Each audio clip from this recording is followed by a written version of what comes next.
Level 1. The new hire. You step off the train at Tokyo Station at 7:45 a.m. wearing a cheap suit that still smells like the dry cleaner. Your tie feels too tight. Your shoes are already pinching. 20 minutes ago, you were staring at your reflection in the train window, wondering if anyone could tell how nervous you were. That moment is over. A man in a dark suit and a company pin is waiting for you at the gate. He doesn't smile. He bows exactly 15 degrees and tells you to follow. You walk through the marble lobby of one of Japan's largest trading companies. Past rows of identical desks under fluorescent lights that never turn off. They hand you an employee ID card, still warm from the printer, a thick binder of company rules, and a desk in an open floor with 60 other new graduates who look just as lost as you do. Orientation lasts 2 weeks. You memorize the company's song. You learn the correct way to bow, the correct way to hand over a business card, the correct way to answer the phone. You stay until 10 p.m. every night because everyone else does. They call it showing dedication. You learn that in Japan, dedication is measured in hours spent under the same roof, not in results. You drink your first compulsory nomikai with section chiefs who pat you on the back and tell you the next 10 years will be the hardest of your life. You laugh because you think they're joking. They're not. Level 2. The regular employee. 3 years in. You are now a full member of the section. You have your own Hanko stamp. You still have almost no authority. But you are expected to know everything about the products you sell, the clients you serve, and the unspoken rules nobody writes down. You ride the same crowded train every morning at the same time. You sit at the same desk. You eat lunch at the company cafeteria where the food is cheap and tastes like obligation. You work late because the boss is still there, and leaving before him would be noticed.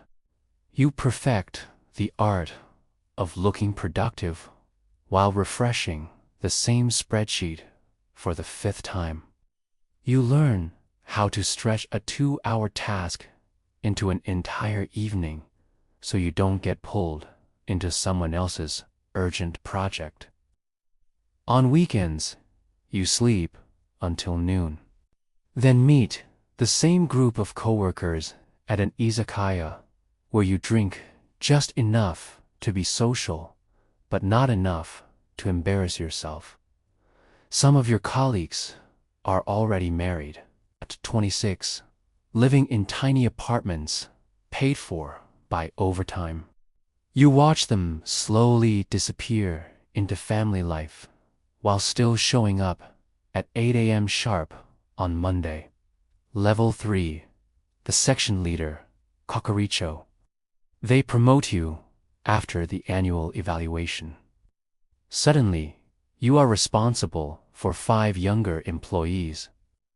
You are 29 years old and expected to guide their careers while still doing your own work.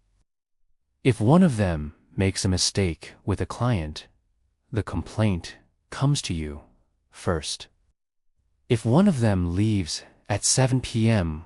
while the rest stay until 9, you are the one who must explain company culture to them.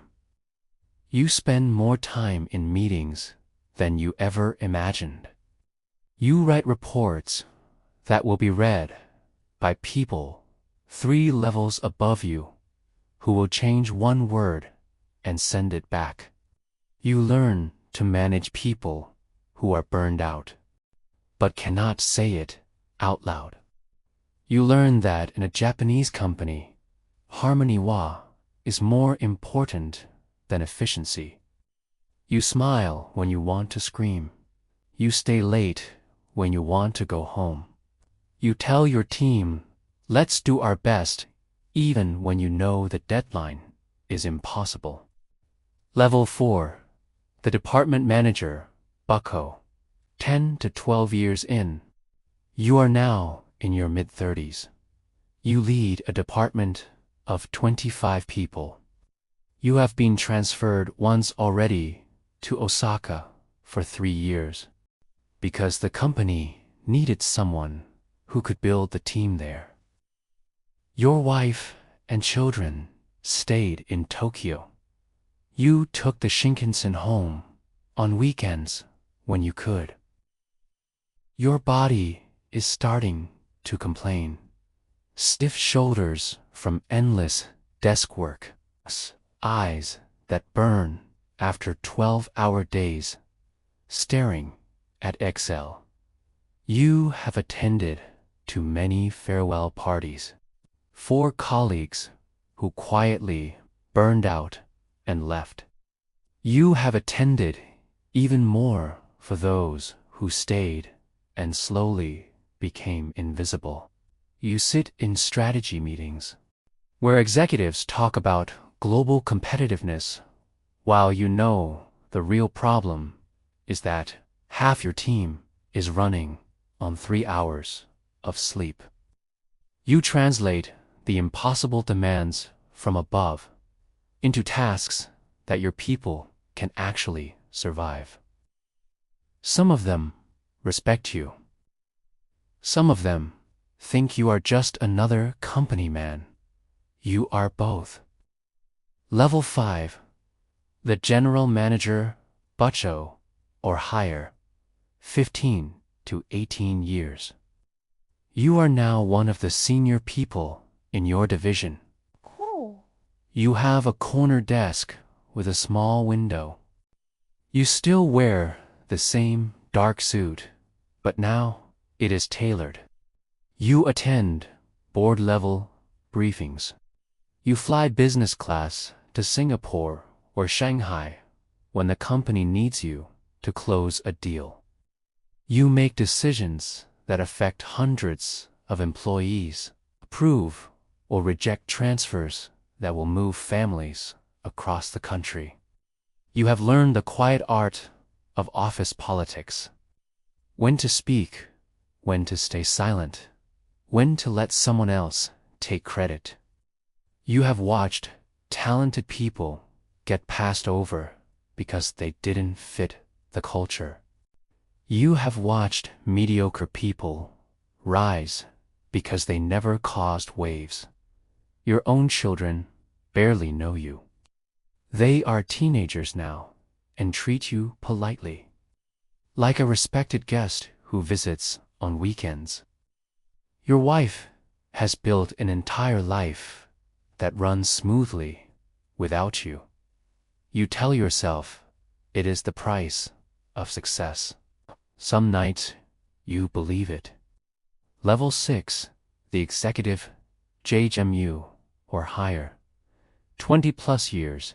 You are now part of the inner circle. You sit on the executive floor. You have a company car and a driver. You attend keiretsu meetings with other major Japanese corporations. You play golf with politicians and bankers on weekends. Not because you enjoy it, but because relationships are everything. You make decisions worth hundreds of millions of yen. You approve layoffs during restructuring. You announce voluntary early retirement programs that everyone knows are not truly voluntary. You have flown first class to New York and London and felt nothing but exhaustion. You have stood on stage at the annual shareholder meeting and spoken about sustainable growth, while knowing the human cost behind the numbers. Your health is no longer negotiable. High blood pressure, high cholesterol. A doctor who tells you to slow down while your boss tells you the company needs you more than ever. You smile in public and carry the weight in private. Level 7, the president or chairman. 30 years or more. You are at the very top. There are only a handful of positions like yours in the entire company. You represent the firm to the world. You meet with government ministers. You speak at Davos. Your face appears in Nikkei and Bloomberg. You wake up at 5:30 a.m. every day. You still read every important email before breakfast. You have final say on strategy that'll shape the company for the next decade. You have also learned that even at the top, you are never truly free. The board, the shareholders, the media, the regulators, everyone wants something from you. You have missed more family moments than you can count. Your grandchildren call you grandfather with the same respectful distance you once used with your own bosses. You have a beautiful house in Denenkafu or Karuizawa, but you spend most nights in the company apartment in central Tokyo because it is closer to the office. One day, the board thanks you for your service. There is a formal retirement ceremony in the Grand Hall. Employees line the hallway and bow as you walk out for the last time. You receive a plaque, a watch, and a generous retirement package. You give a short speech about dedication and the future of Japanese industry. You mean every word, even the parts that hurt. You walk out the glass doors into the Tokyo evening. For the first time in decades, no one is waiting for your decision. The phone that once rang constantly is quiet. The driver is no longer there. You stand on the sidewalk in your expensive suit and realize the company you gave your life to will continue without you tomorrow morning exactly as it did yesterday. Somewhere right now, an anxious university senior is sitting in a company information session. He is 22 years old, wearing a brand new recruitment suit, clutching a notebook. The HR manager is showing slides about long-term career development, global opportunities, and being part of something bigger. The student is nervous, but excited. He has already decided, but he wants to feel like it was the right choice. In a few months, he will receive the offer letter. He will stay late because everyone else does, and his old life will quietly end. A new life inside the machine will begin. He will have no idea what the next 10, 20, or 30 years will cost him, or give him, or turn him into. He will figure it out. They always do. The cycle continues.